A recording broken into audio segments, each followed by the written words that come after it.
Okay, so I know this is late, but I had a real hard time trying to figure out an idea on how to do this remix project on something controversial that apparently everybody's gonna have mixed feelings about. So I decided I'm going to do my remix video on immigration because for some reason I feel like it might be easy enough to find stuff to throw together. And the reason that I want to do mine on immigration is because, honestly, everybody has, like, whole mixed feelings about how,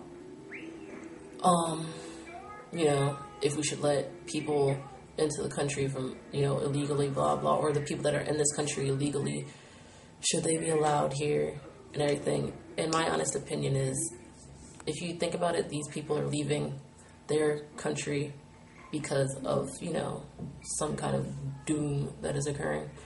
And they feel like it's better here, which I don't really know why, but they feel like they have better life opportunities. And if you think about it, like, everybody complains that they're taking our jobs. Okay, whatever.